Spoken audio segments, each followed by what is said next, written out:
Wow, this is quite an audience. If I had known these many people were going to be here, I would have given you my real serious talk. But this one's so I warded this one down a little bit. So let me thank first introductions. I would like to thank Dr. Veronica Carey, Dr. Stephanie Brooks, and Dr. Laura Gitlin. Of course, she's not here, right? The Dean of CNHP. What is CNHP, by the way? Oh, good. So, oh, nice. Okay, and I would also especially like to thank Yasmin Awais for initially contacting me and making this possible. Very much appreciate it, and thank you all for showing up. So let's see what we can do. So, given the title of this talk, which is pretty provocative, I thought that I would begin with a quote from Black literary figure James Baldwin. And there might be a time problem, so I'll look over at Yasmin and she'll tell me, because I think this is probably too long, although I spent most of last night cutting stuff out. So we'll see what happens. Black literary figure James Baldwin, who writes, quote, and I'm sure he had whites in mind when he said this, quote, "People who shut their eyes to reality simply invite their own destruction, and anyone who insists on remaining in a state of innocence long after that innocence is dead turns himself into a monster," end quote. As I thought about how I might approach this talk, and I'm going to speed up a little bit, I thought that what we really need to do, or what I really need to do, is focus specifically on whiteness. And while diversity talk has an important purpose, diversity talk, it seems to me, can actually placate white people, can actually let white people off the proverbial hook. In fact, it's possible to have quote-unquote diversity even as whiteness remains the center. So what we want to do is question the centrality of whiteness. So it's necessary then that we mark whiteness as best we can and not to be distracted by diversity talk, which again is actually a way of making white people feel good about themselves. But I'm not here this afternoon to make white people feel comfortable. That's not why I was invited, I don't think. Even if I were, I wouldn't. So there you go. So if we're due to the necessary work to be done vis-a-vis whiteness, then feeling good can be a serious problem, can be a distraction. So think of this talk as providing a framework in terms of which we can begin to rethink, quote unquote, the innocence of whiteness, and thereby raise the question, how does it feel to be a white problem? So that's going to be our central problem, or our central question. And perhaps then we can critically think through how all of this pertains to your specific context, your context here at Drexel. So I know many of you come from different, or all of you come from different disciplinary backgrounds. So we'll see how this works out, maybe during Q&A. And I was uncertain about this talk because I do about 16 talks per academic year, and it's usually amongst philosophers. So there'll be some language that I'll throw out because we all have our various lexicons. So if there are words that you don't get, jot it down and just hold my feet to the fire and ask me during Q&A to elaborate on them. Okay, first section. We'll call it truth-telling and fearless listening. So I argue that parrhesia, that's not a word you'll come across every day, but it's Parrhesia. And parrhesia is a Greek term, and it means fearless or courageous speech, or another way of saying it is to say it all. So fearless speech, or parrhesia, is indispensable when discussing issues regarding embodiment and race, but especially within the context of discussing embodied whiteness. Michel Foucault, I don't know if you guys have ever heard of him, but he says, quote, "Parrhesia then is linked to courage in the face of danger. It demands the courage to speak the truth in spite of some danger," end quote. So that thing that happened with Dear White America was, for me, unexpected. And I give it a completely different talk where I talk about that, but maybe I can say something during Q&A about it. But it was very deeply problematic in my life. I actually had to have police presence at a talk like this. They would come, and police presence in my classrooms, escorts of police with me to my classrooms. It's an extraordinary event for me. But along with fearless speech, it seems to me, we also need fearless listening, which I see as an embodied openness to have one's sense of one's assumption shattered, one's self fissured, to have one's sense of ethical, epistemological, phenomenological, embodied, and affective certainty called into question, to have one's self touched to the point of vertigo and perhaps even crisis. So there are terms that I use, crisis, like what does that mean? Q&A question, crisis. Part of courageous speech in philosophy is to be a troublemaker, a contemporary gadfly. Being a troublemaker or a gadfly involves risk. As for academics, By troublemaker, I don't mean being clever or showing us how good you are at refuting the arguments of your colleagues. This is not why I'm here. More is at stake. So it seems to me that what I'm doing is called high stakes philosophy, or for this audience, let's call it high stakes at the intersection between theory and praxis. So what is held in theory and what you guys actually do on the ground. Cultural theorist Bell Hooks says that she came to theory because she was hurting, because she was in pain. How many of you came to this talk or go to discussion groups or events because you are hurting or because you're in pain or because we suffer collectively? So I have this little small task that I ask audiences to do, and I thought you guys shouldn't be an exception. I want you to look at each other. Yeah, literally just hit somebody's.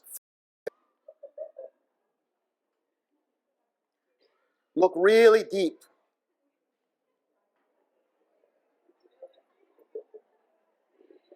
Okay, that's enough. That's enough. I've got a little time as it is. That's enough looking. Okay. Having looked at each other, I want you guys to keep something in mind. And this sort of frames the gravitas of this talk. Keep in mind that 100 years from now, all of us, each one of us, will be dead. Rotting, stinking corpses. So I want you to drink that in. And to think about the person you just looked at and what that means. And what it means to have a discussion like this, right? In fact, Cornel West says that someday we become the culinary delight of terrestrial worms. So it seems to me that what we do between birth and the grave is so incredibly important, because this moment, right now, we ought to tarry with. We ought to tarry with our finitude. And what it does, though, it's not that we're not doing an exercise in nihilism. It is not to play jokingly with our human condition, but it's about creating in us a sense of shared embodied vulnerability and thereby a sense of shared embodied commonality. The point is that we ought to tarry with our finitude because this life, this moment right here, is perhaps all that we have or will have. So I got to keep doing this. I think I'm going to stand over here. When it comes to discussing race within contexts like this one, or whiteness, we mustn't be like Odysseus, who dared to be adventurous and yet remain safe. We must allow the sirens to sing to us without the safety of a mast, without plugging up our ears with wax. When it comes to intimate and courageous discussions regarding race, how it is lived and how it is experienced, and how it is avoided, we ought to allow for the strength of the aleatoric, the unpredictable spaces of openness to fracture calcified norms and unproductive sedimented practices and embodied orientations. We must be daring. And some of us, more specifically than others, must be more vulnerable, which means that some of us must be open to be wounded, must be open to rethink how we are already touching, which I've recently come to call an ontology of no edges. Again, fancy expression, just hold on to it, ontology of no edges. More specifically, when it comes to intimate and courageous discussions regarding race, we must ask more from white people. White people must be open to die. Now, qualification. So don't go away and say that Dr. Yancy said white people should die. Not saying that, right? Not saying it. But there is a necessary death. A death to your white stubbornness, a death to your white denials, a death to your white innocence, a death to your white arrogance, a death to your white narcissism, a death to white goodness, a death to white fears, a death to white embodied orientations and embodied forms of claiming space and time, a death to your color evasion, a death to your white privilege, a death to your white denials, a death to your white righteousness, a death to your white illusions of safety and innocence, a death to your heroic whiteness, a death to your claims of non-complicity, a death to all of those white tricks that you play to convince yourselves that you are fine, that you are the good ones, the sophisticated ones, the uncomplicated white allies. So what I'm inviting you to do is to enter into this critical and uncomfortable conceptual space that I'm carving out. And I think that we must ask ourselves, are we really prepared to bear witness to the pain of human suffering more generally? But for white people in particular, I ask another question. Are you really prepared to bear witness to the weight of your own whiteness and what that means ethically? Listening is indispensable when engaging with the other. But what does it mean? And this was specifically prepared for nurses, so you guys have to just deal with this for a moment. What does it mean to be white and to be able to listen, to hear the weight of the suffering of the non-other, or non-others? As white, if you are engaged in helping others or attempting to understand the other, what happens when the other sees you as part of the problem? Indeed, what happens when you are the problem? What happens when you are the one trying to understand Black lives and the lives of people of color, when you are part of the pain that is undergirding the problem? What happens when you come to listen to Black bodies and bodies of color? Is this a function of slumming? Or could it be a case of noblesse oblige, which is kind of a form of noble obligation? Do you come to the black other or the other of color as a white hero, the enlightened anti-racist white?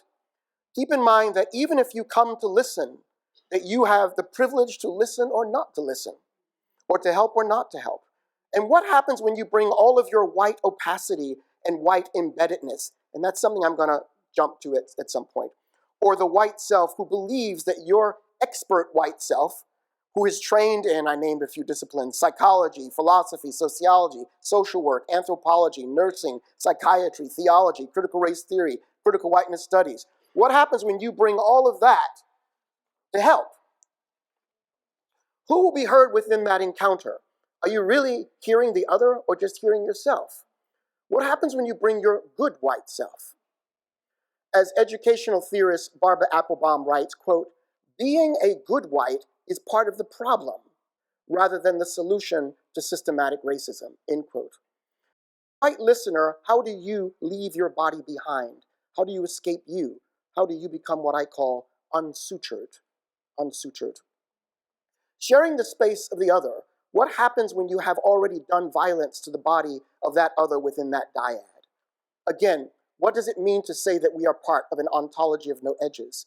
Doesn't this partly mean that before your arrival as a white person, vis-a-vis the Black other or the person of color, that you've already arrived, that you've already done danger, or rather done damage, or there's already a site of danger? What if your white being is already haptic, that is to say, touching the Black body or the body of color? So if to be white is to have no edges, and as such there is no outside limit, how does that force a new set of problems for being white and engaging within Black, with engaging within Black and POC spaces? And again, what is the ethical weight of that? Okay, white students. My white students are always reminding me that they are not racists. We've made progress, they say. We're not like our parents or grandparents. We live in a post-racial US in which we can do whatever we want or be whatever we want to be if we only try hard enough. We never owned we never owned Black people. We don't use the N-word. We have plenty of Black friends. We love rap music, and we date Blacks, Asian, and Latinx folk. So when it comes to race and racism, most, if not all, of my white students claim to know about the absence of their own white racism. They are certain that they are not racists. They are, in short, at peace with who they are. Yet I would ask, or I would argue, that they are at peace precisely within the context of actually perpetuating white racism. What if, at the end of the day, to be white is to be racist? That's probably the hardest claim to deal with, and I'll state it again. What if, at the end of the day, to be white is to be racist? And by the way, is Drexel predominantly white? Yes. Okay, so then that becomes a weighty question then. Okay, so if this is true, what is the real work then to be done? As the so-called good whites, my white students believe that they are already positioned beyond the muck of contemporary forms of white racism, white privilege, and white power. Indeed, there are many of my white students who give the impression that they were born from the head of a god, like from the head of fully mature, unscathed by the reality of white racism. So here's the challenge. I challenge the same white students to keep a journal of examples of white racism that they encountered at home, at school, or just within the context of everyday conversations. Many of them were pretty sure that their journals would be sparse. Some even thought that they would be empty. Toward the end of the semester, all of my white students were deeply shocked. In fact, by the end of the semester, they had to question the very sense of their certainty about the non-existence, the alleged non-existence of their own white racism.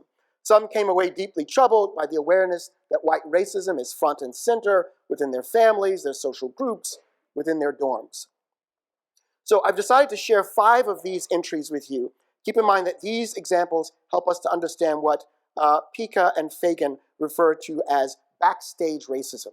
So backstage racism is the racism that, it's what happens when white people are around other white people. So this is kind of what we get. Here are 5. There are more, but these are 5. So first white student and what he shared about another white student. Quote, "The first day back from spring break, we had a student move in. When my other floor mates came to notice this, one ran down the hallway, possibly inebriated, screaming, 'There's a nigger on the floor, guys. Watch your stuff.'" End quote. My question is, if you're black, have you ever been looked at suspiciously as if you were a thief, a criminal, as you were minding your own business? Second white student and what she's told or shared about a white guy. Quote, "One white guy told me his secret thoughts while he was boxing. He said that he always imagined his white girlfriend being banged by some really big black guy, and that this makes him so pissed off that he could go all out in boxing." End quote. So when this guy is practicing boxing, he imagines his white girlfriend being, his language, banged by this big black guy, and that really gets him riled up. Our question is, why is that? My question is, if you're a black male, what about banging a white girl that puts white guys in such a state of frenzy? Dare I say it? A little. Does it have something to do with fear of the big dick? You guys tell me. Third white student and what she shared about herself. Quote, "When I was on the elevator, I realized that as a black man and a white woman walked into the elevator with me, I was clutching my black bag close to my body and moved it to the other away from them.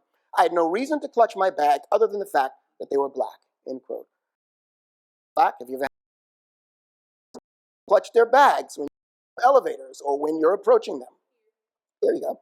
I have a black colleague who says when he gets around white women, he grabs his bags like that, right? To signify, like, you ain't getting my shit. Anyway, fourth white student who shared the following with her white friend. Quote, "I went to get my nails done with one of my friends, and while we were picking out our nail polish colors, I asked her what she thought of a dark purple. Jokingly, she said that dark of a nail polish, my nails look like nigger nails." End quote. My question is, what are nigger nails? You know, what are nigger nails? Fifth and last white student and what she shared about what she shared with another white student. Quote, "One white girl was talking about why she could not date a black guy. And she mentioned the black hands, just these things here. She said, when they turn over their hand, this I guess, that is really gross. They look like gorilla hands." End quote. My question is, why are black people still depicted as monkeys in the 21st century? And this, by the way, is where I'm going to make a turn, because I was going to do something else, but now I'm going to make a turn and just do something completely different, if that's okay with you all. Okay, this is more extemporaneous. Okay, when I think about whiteness, I want you to think about whiteness in terms of what I call the transcendental norm. Right, so take some notes on this. The transcendental norm. So in courses that I teach on race, we cover the concept of whiteness as a transcendental norm. What does it mean? Well, it means that whites are deemed unraced, unmarked, human as such, persons as such, whereas non-white people are deemed marked as black persons or persons of color or raced, right? So in predominantly white spaces, whites don't consider that space to be raced space, it's normal space. But once a black body or body of color comes in, somehow then it becomes a race space, right? And hence that's what I mean by whiteness as the transcendental norm. Another way of thinking about it is to think about BET. What is BET? So it names itself, right? But what is wet? Right? It's all that other shit, right? It's like everything else. The Flintstones, you know, it's all that stuff, right? So that's to tell you how whiteness is not marked in a certain kind of way. So in my classes, there's also the necessity to talk about white privilege.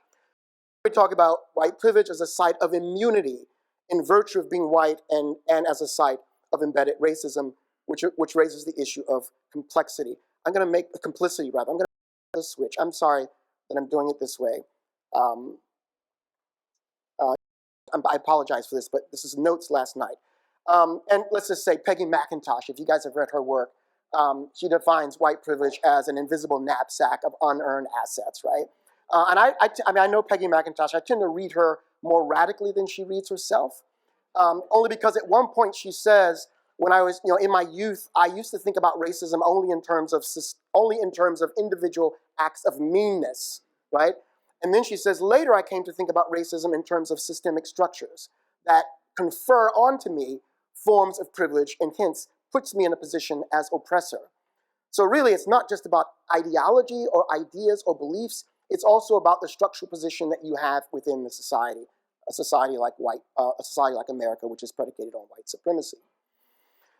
So when teaching courses where I explore race and whiteness, I think that for whites, and this includes white teachers as well as white students, they must nurture the following dispositions, even as they will fail. So this is, again, a little rehearsal again. So a willingness to speak parrhesia, or fearless or courageous speech, to listen courageously or fearlessly, so the capacity to be wounded. Interestingly enough, the term vulnerability etymologically comes from the term which means to be wounded, and what I'm also calling being in crisis or being unsutured. So the question becomes, what does it mean for white people to be in crisis? An awareness, to the extent to which this is possible, of one's whiteness as a site of embedded privilege and what I call opacity. Again, now I'm telling myself to go elsewhere. Just forgive me. So I'm now going elsewhere. So I want to say something about what do I mean by whiteness as opacity. So let me give you an example.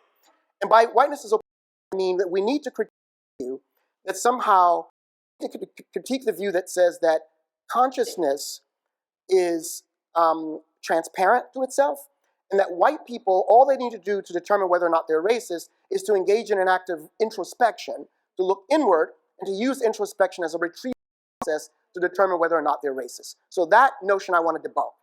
So if you ask a white person, are they racist? It's not like they can go, let's see, if I used the N-word yesterday, have I discriminated against anyone? So you notice how I'm looking into my head to see whether or not I have some set of beliefs that are racist.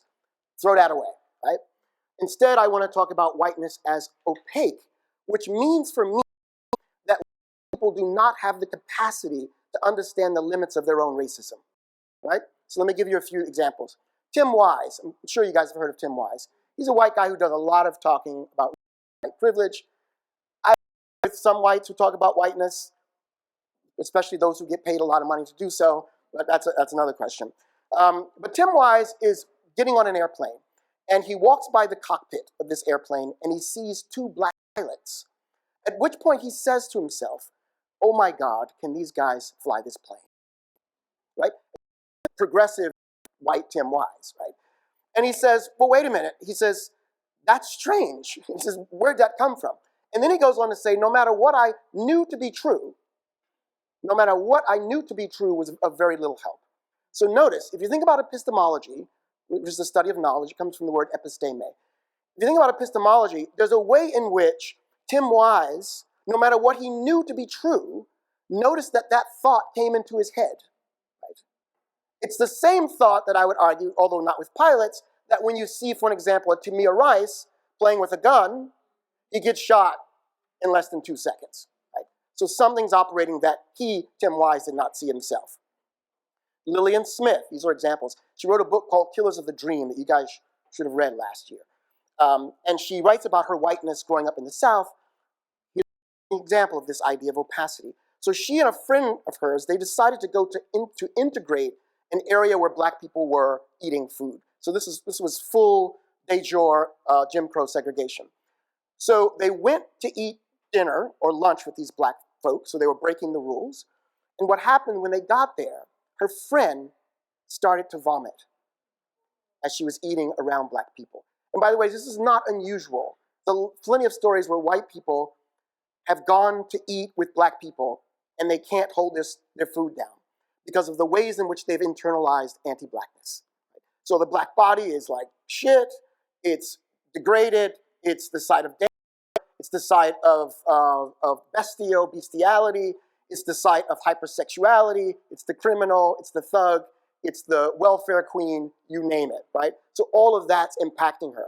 And what Lillian Smith says is, though her conscience was serene, her body was doing something else. So I'm making the claim that whiteness, again, is not just about what you hold in your head, it's in your body. So her head said what we were doing was fine, ethically, but her body denied her. It said, despite what you want to do, your body is in the presence of niggers. And being in the presence of niggers means you have to vomit. So my claim is that if getting rid of racism, white racism, was like, I'm sorry to use that graphic image, but if it were like vomiting, like if you had to vomit racism out, white people will vomit for the rest of their lives. That's my claim. Michael Richards, you guys remember him? Kramer, Cosmo Kramer. If you're interested in this, you can just Google it. Michael Richards is the guy that played on Seinfeld. Well, he had a breakdown on what's called the Laugh Factory. And I'll give you an example of what happened. So he was there, and there were a group of black people who were talking before he did his performance, right? Now, if you're a really good comedian, you can obviously come back really quickly if you've got something to say, right? But something else happened to him. And this is kind of almost verbatim what he said. There are no children in the audience, right? Good. This is what he said. He said, yelling at them, he said, 50 years ago, you'd have a fucking fork up your ass. Shut up, motherfucker. He's a nigger. Throw his ass out. He's a nigger. He's a nigger. Look, a nigger. He's a nigger. A nigger. A nigger. Literally, he says this like 6 or 7 times, right? Then later, Michael Richards goes on Dave Letterman, where Seinfeld is, and he gets to apologize. I'm not sure who he's apologizing to, but Michael Richards said he apologized to Jesse Jackson. But I'm not sure what the hell that meant. Like, somehow I'm supposed to forgive him because he apologized to Jesse Jackson. Doesn't follow. But anyway, and this is what Michael Richards says, is the beauty. He says, the insane thing about this is that I'm not a racist. Right? And so you're thinking 8 times maybe saying the term nigger might qualify you, right? But 6, no, you're good, right? But then he says something for which he lacks the intelligence or the vocabulary to make sense of. He says, but yet it fires out of me. It comes out of me. That's what he says. I'm going to conclude this section in a minute. Another example, amygdala studies. You guys know what the amygdala does? Flight or fight. They've shown that if you hook up these monkeys, this is the other one. If you hook up white people to these machines and study their amygdalas, if they're shown pictures of white faces and black faces at a millisecond, so that's 1,000th of a second, so they don't know what it is that they've just seen, but they monitor what's happening in the amygdala. It turns out that when white people see black faces, they don't cognitively know that they saw a black face. A lot of activity is going on in the amygdala. When they're looking at white faces, very little or none. So what does that say? Again, I'm giving you all this to provide a context for thinking about whiteness as opacity. Neuronal mirroring. This is a case where they've shown that if you hook up monkeys to MRI machines and have them watch other monkeys, let's say climbing a tree, what will happen is that the monkey watching will neuronally mirror the monkey climbing a tree as if it were in fact climbing the tree. So it's doing the same thing, it's matching, it's mirroring. Well, took a group of white folk, hooked them up to MRI machines, and had them watch black people engaging in various kinds of activities. According to the results, is that it was as if white people were looking at a blank wall. So the question becomes, why wasn't white people able to take the position of black people? And I might raise the question, it's a little bit startling, but are white people capable of empathy vis-a-vis black people and people of color? I'm just putting it out there. We can think about it. Okay, so then let me go back to where I was. So it seems to me that if we're going to have any discussion about whiteness, we have to talk about white opacity and white embeddedness. Quick example of white embeddedness. This is where I wish I had a board, but I can do it. So think about whiteness as this structure within which if you happen to be white, your position. So a woman by the name of Anne Braden and her husband Carl Braden in 1954, they did something quite radical.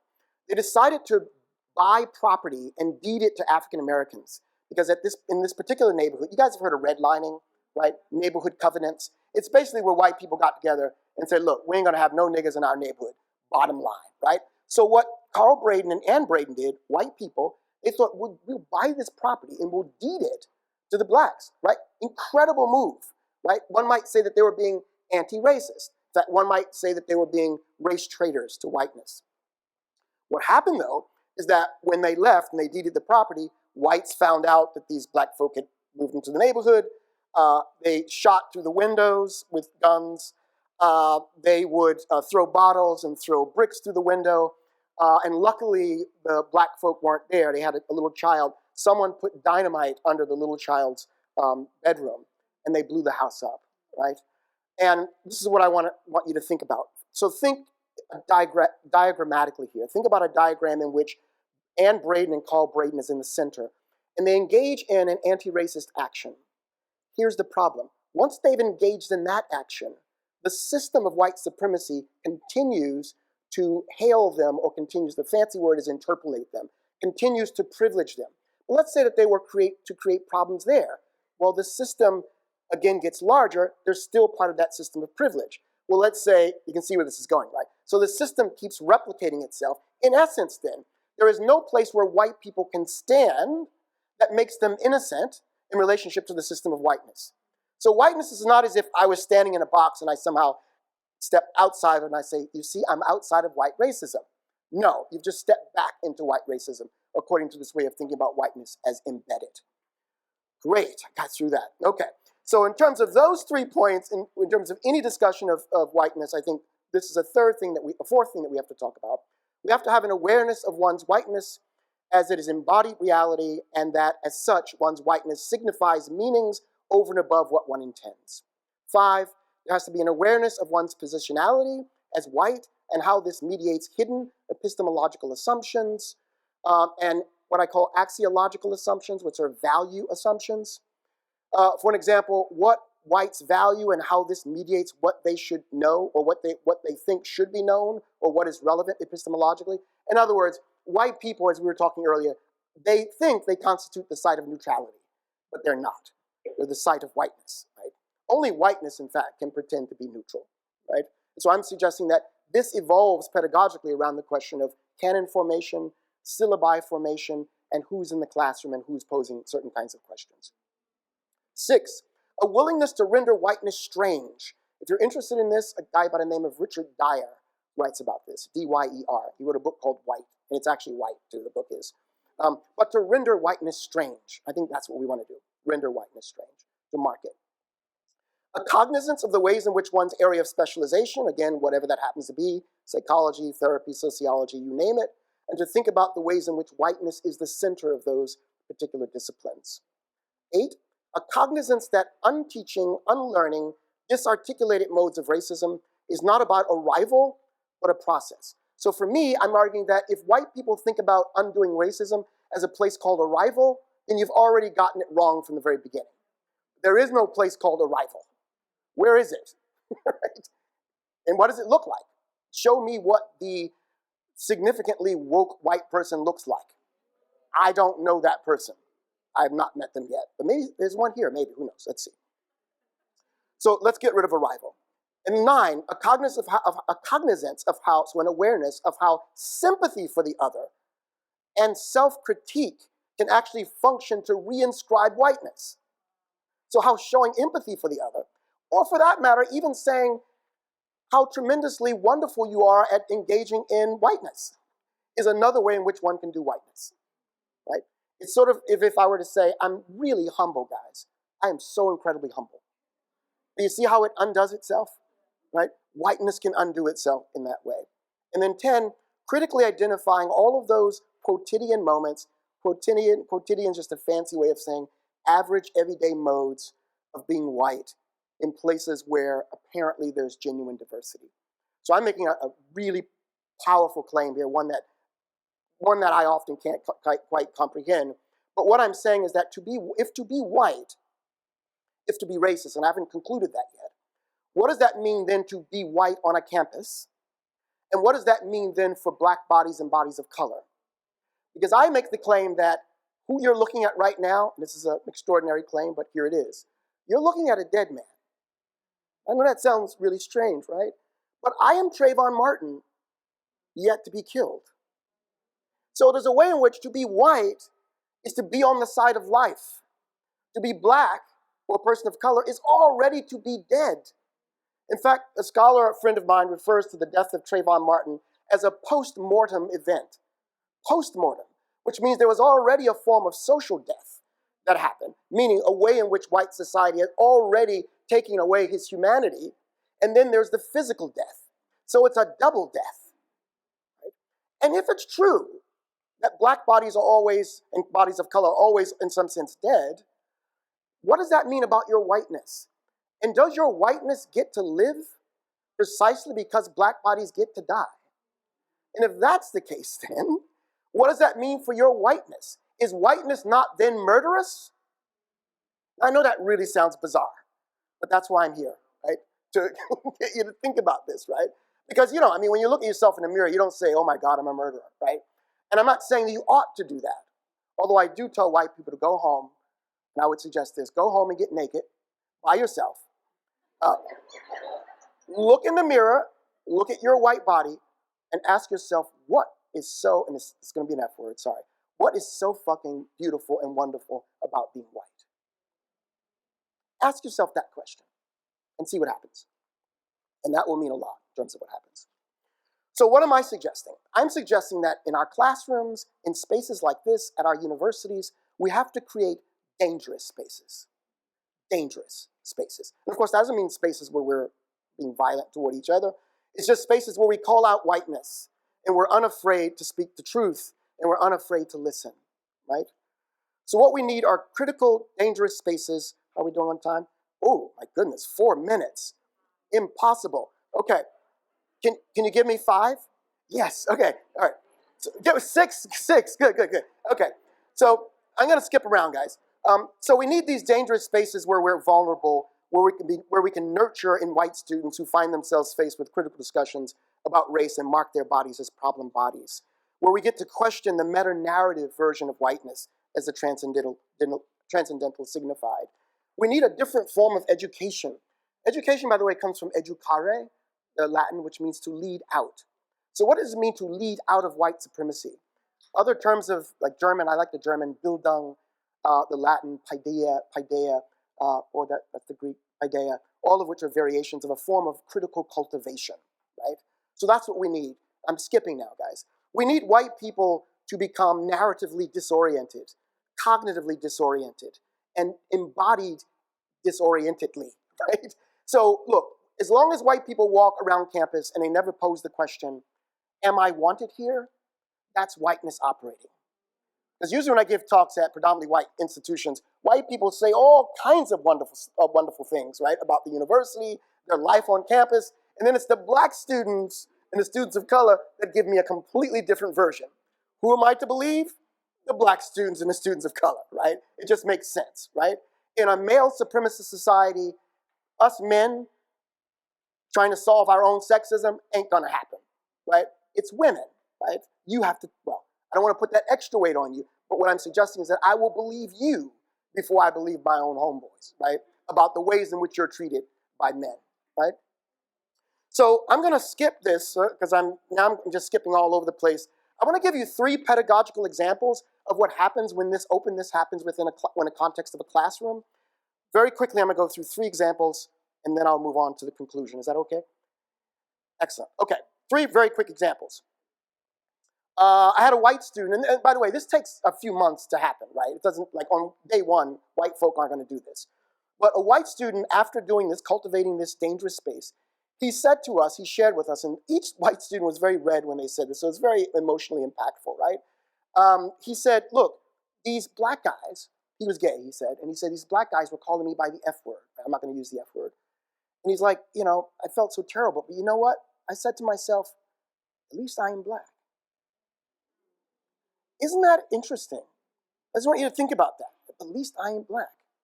A white student, this is really interesting, she also turned red. This is what white people do, I think.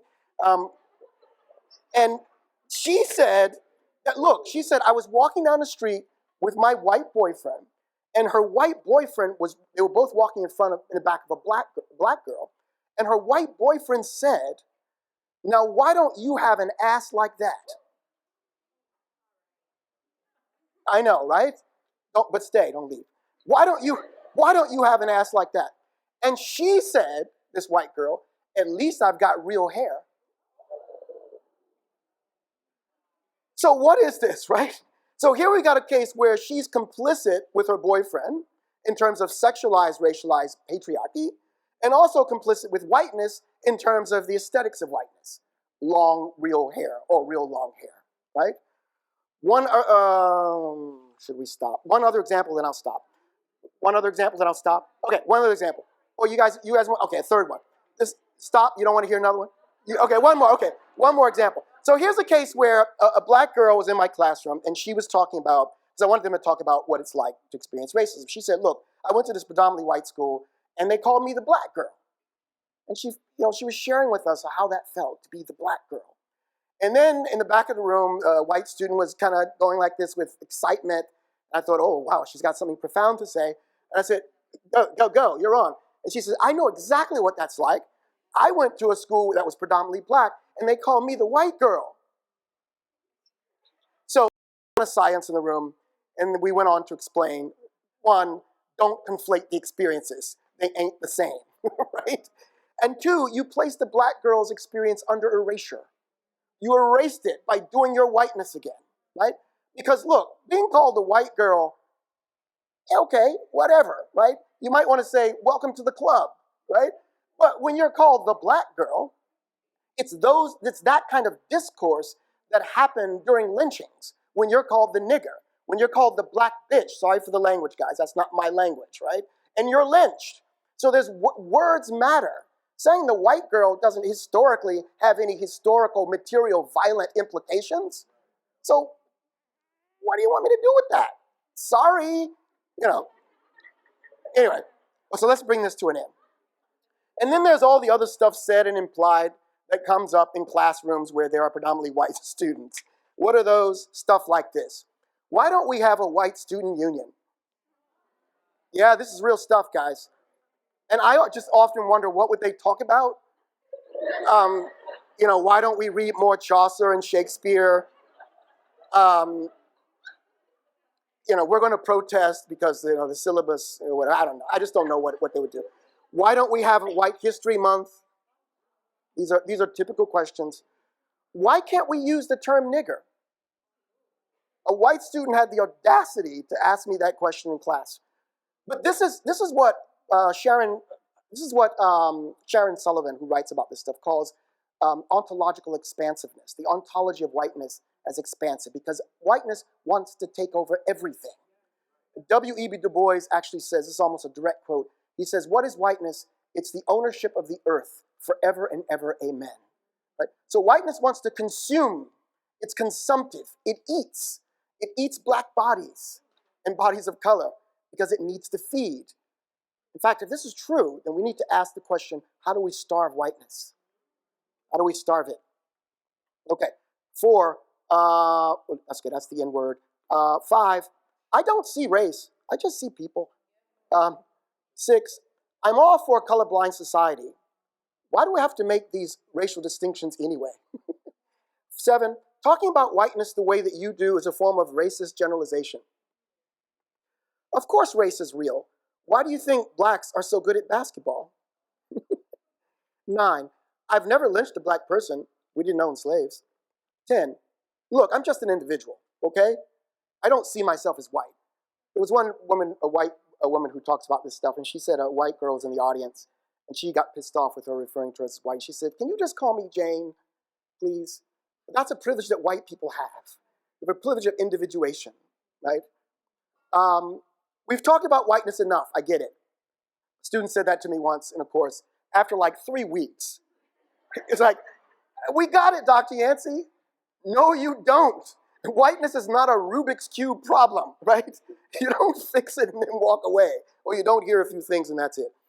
13, you continue to talk about race, and that's why it continues to exist. Thank you for that, right? It's like, only if we knew, black people and people of color, If we just shut up, it will go away. Wow. Okay. 414. My dad told me that you want me to feel guilty about my whiteness. This is a white kid who went home and told his dad what we were studying. And his dad said, you have to be careful with that Dr. Yancy. He's trying to make you feel guilty, which is just absolute nonsense. 15. When I think about whites with guns, it seems unnatural to me. But blacks with guns seems very natural. 16. I'm afraid of all men regardless of race. We can unpack that a little. But this white student said, I'm afraid of all men regardless of race. I say that's false. 17. I feel picked on as a white person in this class. 18. Blacks have all the privileges through affirmative action. 19. My father worked his ass off to get where he is. This was not about white privilege. This is what he did. Okay, 20. When I was in high school, some black students had cars. How can I be said to have privilege if I didn't have a car? Okay. Here's a really interesting. If racism is systemic, why then should I try not to be a racist? In fact, I should be the best racist I can be. This is real stuff, guys. I can't make it up. 22. This is really strange. This came back to me in a paper. It was written by a white student. She wrote, I think that white men are discriminated against because black men have larger penises. That was real. I thought it was a typo. But I had my wife read it. It was like, there it is. There it is. Or one of my favorite, which was told to me by another white male student, he said, you know that Dr. Yancy hates white people, don't you? So this guy was taking my course and he was buying his books, and this other white guy said that. And he looked at him like, what?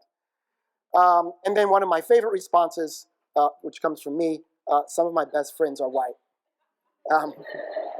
Thank you.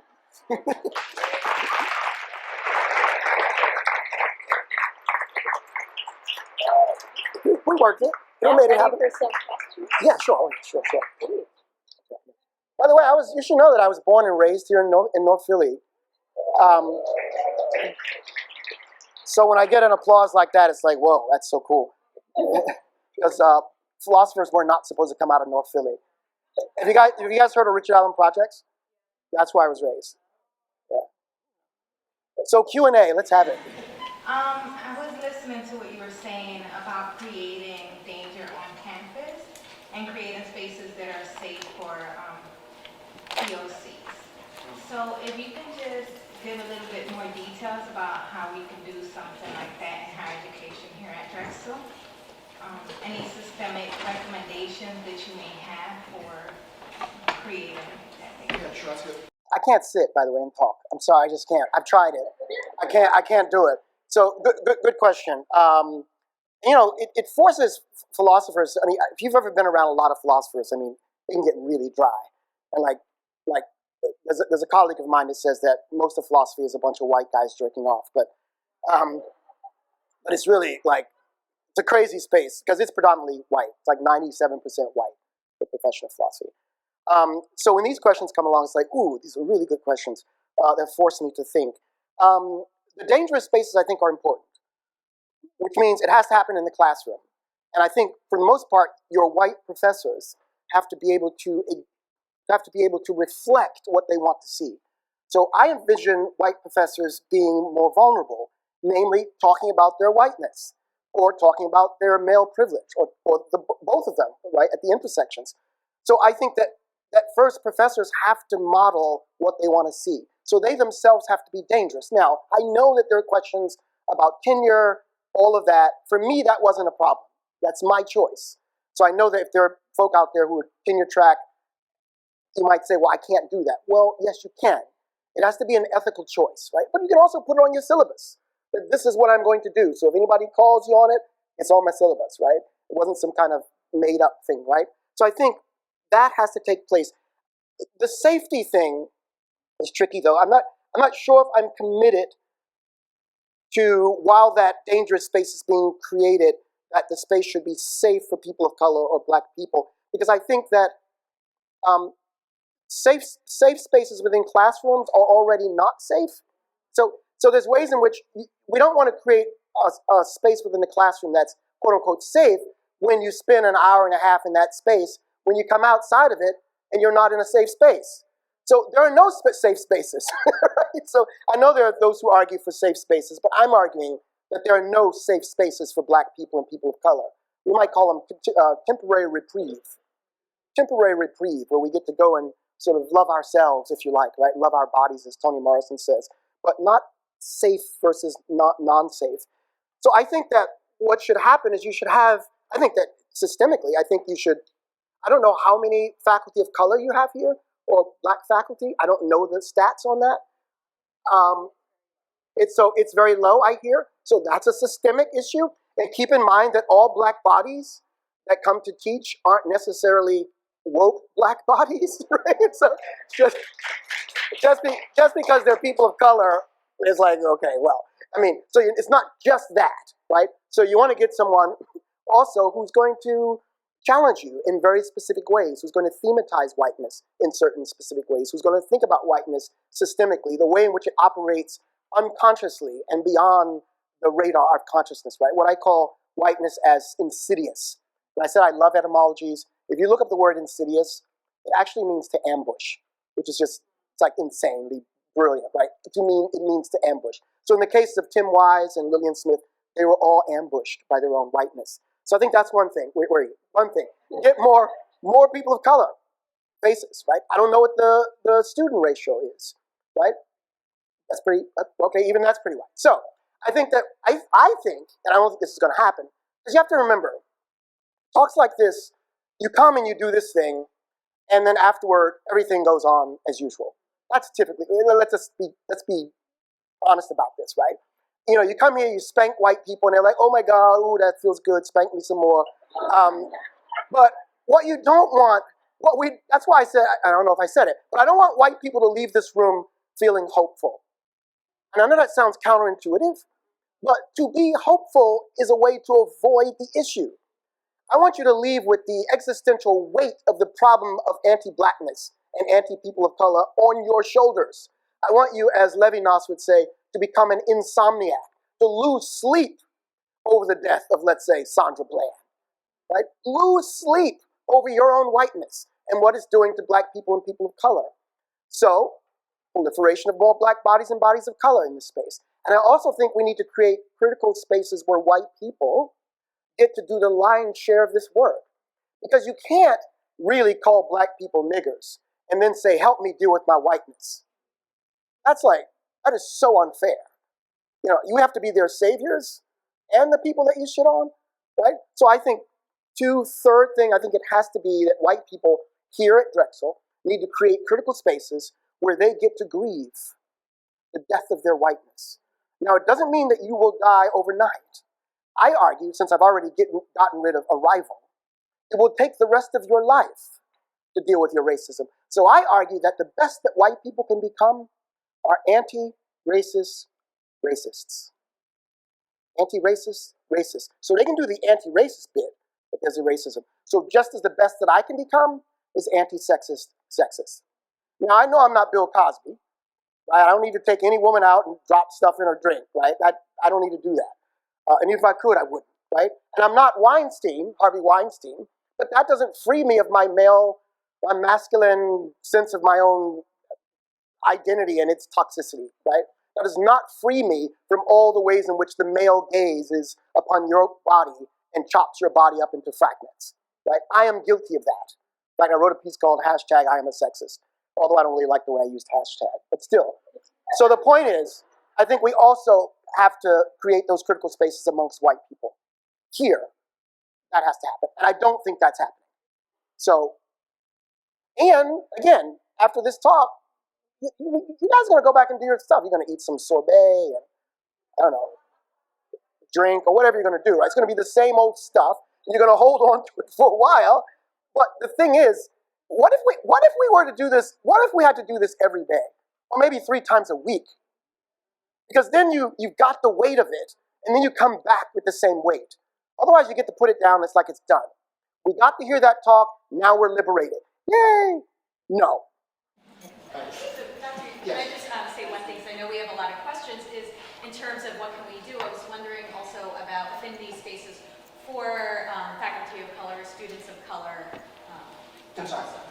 No, absolutely. Yeah, absolutely. I'm going to sit and talk. Where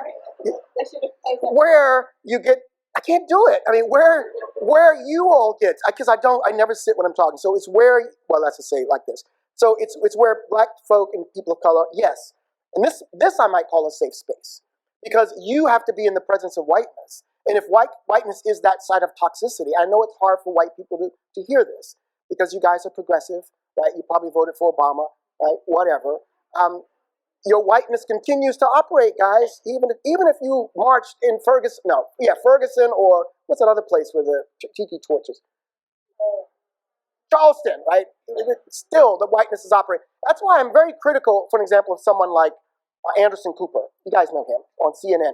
Often Anderson Cooper will have black pundits on, and they all will agree that what happened in Charlottesville was a crime. It's horrible, unethical, deeply disturbing. But at no point will Anderson say, but how is my whiteness not different from theirs? So what we want to do is deconstruct the distinction between good whites and bad whites, because that distinction allows good whites to say, I'm not like that. But just because you're not, look, I'm assuming that no one in here is from the Klan. Can we take that as a fair assumption? No neo-Nazis, good, right? What does that mean? Nothing. I mean, I'm married.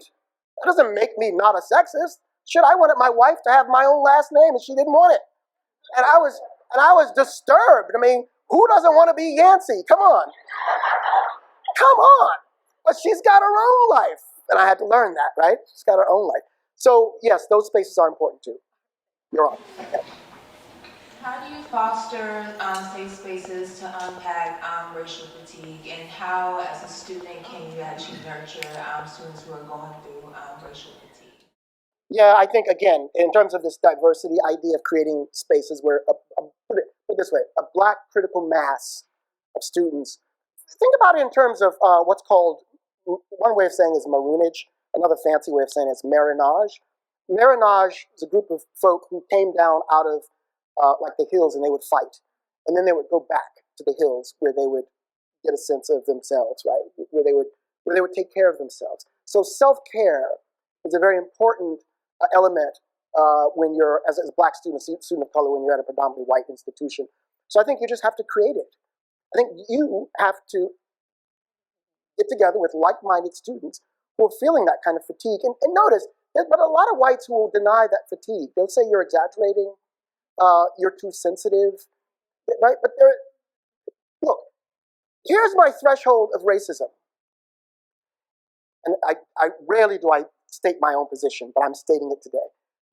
This is my threshold of white racism. To be white and to do nothing. Notice I didn't say to lynch, or to use the term nigger, or to engage in microaggressions. I'm suggesting that a predominantly white institution like Drexel or like Emory, to be white on that campus in the majority is the aggression. So as you walk across campus like this, I'm walking across campus. That, for me, is an act of toxicity. Because at no point, again, do you ever stop and go, damn, is this campus white? And if you're not saying that, it means that you're not recognizing whiteness as embedded within the operations of this university, which have deep value implications, normative implications, epistemological implications, social ontological implications, implications for your very being as white. You're always already safe. The black bodies don't feel safe precisely because they're not reflecting the institution. And so you have to do that, right? And I'm here to say that you're sane. I'm here to claim your sanity or to confirm it. Because being in the field of philosophy, black people make up 1.1%. There might be 30 black women in this country with PhDs in philosophy. That's how small we are in the profession of philosophy. And I know about that feeling of being unsafe, that fatigue.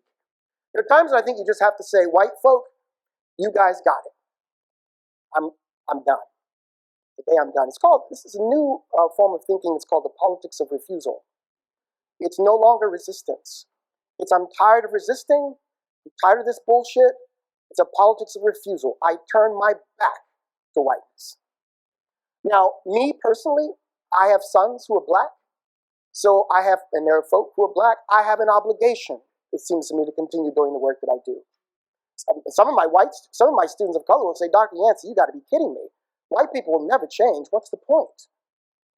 And after Dear White America, with the threats that I got, I mean, I've given talks on this. I wish I'd given that talk too, but you would think that I would stop. Well, yeah, but I've got children, black boys who have to live.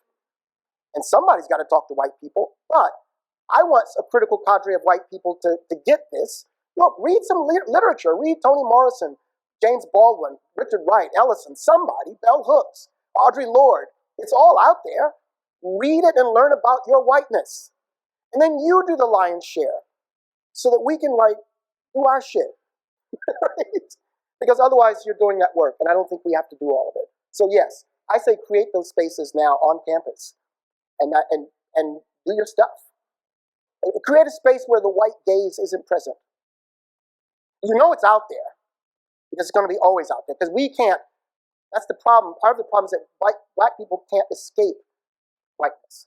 White people can escape blackness and people of color. It's very easy because you guys can go wherever you want. But black people and people of color always have to engage with whiteness. And by the way, for those who are aspiring in their fields, this is the truth. I'm a witness to this. The higher you move up, more white folk. It doesn't become diverse. It's more whiteness.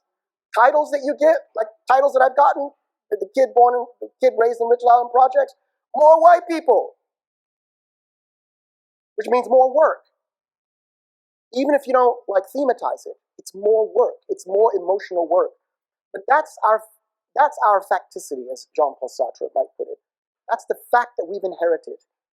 We didn't create it, but we can effectively, I think, circumnavigate it. Thanks for that question. Yeah, sure.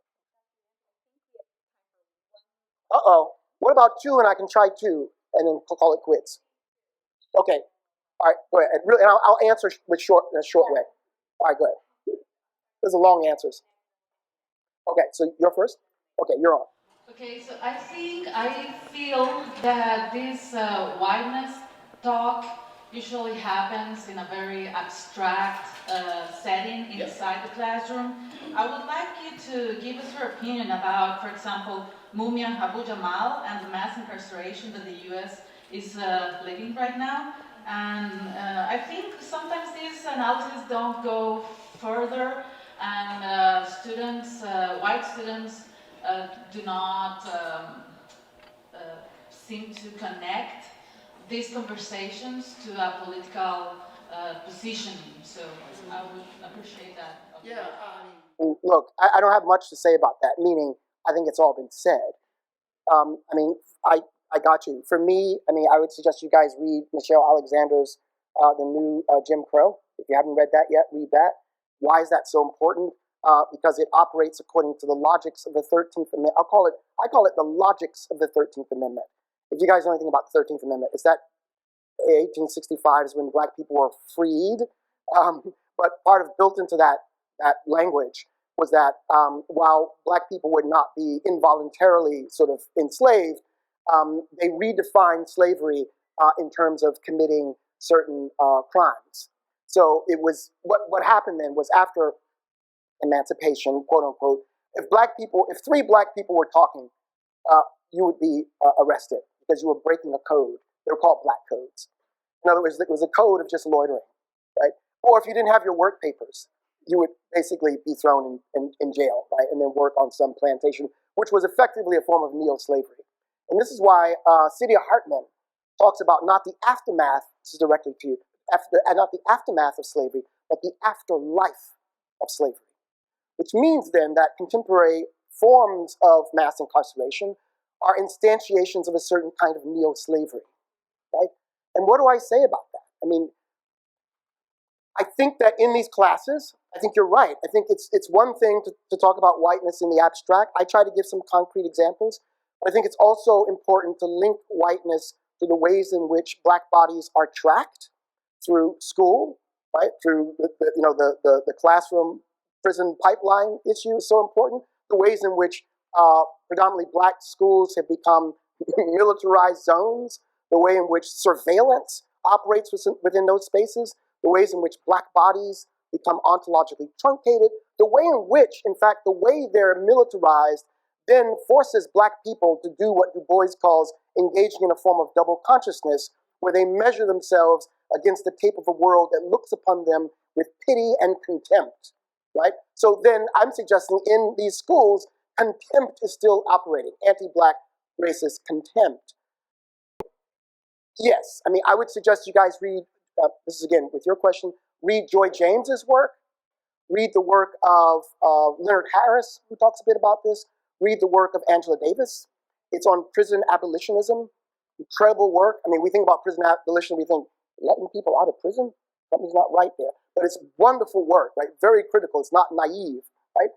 And so I think, yeah, I think it would be important that professors or students begin to really bring in, you know, the fact that, look, I've got, you know, you say, look, I've got 3 friends who are incarcerated because of whatever it happened to be. Maybe it was, you know, smoking weed or something, right? So all the ways in which black bodies get tagged and the relative ways in which they suffer forms of legal punishment. I think we should think about then black bodies in terms of a continuum of the ways in which the logics of the 13th Amendment continue to manifest itself.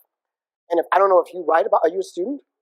Yeah, I think that you should be interested. How do you identify, by the way? Just curious. Excellent. I think you should bring that work into the classroom so that people can understand the real life material consequences of the ways in which anti-blackness operates. So as you put it, it's not abstract. That bodies are being locked up on the proverbial ground. In terms of what that means in terms of the community, what that means in terms of social death, again, the term social death, which comes from Orlando Patterson's work. Yeah, thank you for that. You're on, last one. Can you briefly talk about backstage racism and how it plays a part in our education? Oh, that term again, yeah. So, I mean, it's not technically my work. It's if you guys want to look at the work of Joe Fagan. Joe Fagan's a white scholar who's at where is he at? Texas A&M, and he's got to be in his 80s, and he's been writing about whiteness for the last 40 years. And I think that the beauty of backstage racism, the examples I've given you, is if you guys see that movie, I mean, it's old, White Chicks. Did you guys see White Chicks? There's that wonderful scene where, you know, the 2 guys are pretending to be white women, obviously. And then the white girls put on a song, and they can't sing it because it's a quote-unquote white song, right? And then the white girls put on a song, and the word nigger is in it, right? It's a rap song. And then the 2 black guys who are pretending to be white women sing the song. And they're saying nigger, right? Which makes sense, right? They're black folk, right? They can say this. And then the white girls stop and they go, what? How dare you say the N-word? And then the black guy who's dressed as a white woman says, well, nobody's around. And then they turn back up the music really loud, and then all the white girls are saying nigger, nigger, nigger like that, right? So I think, for me, backstage racism shows, I think, the hypocrisy of whiteness.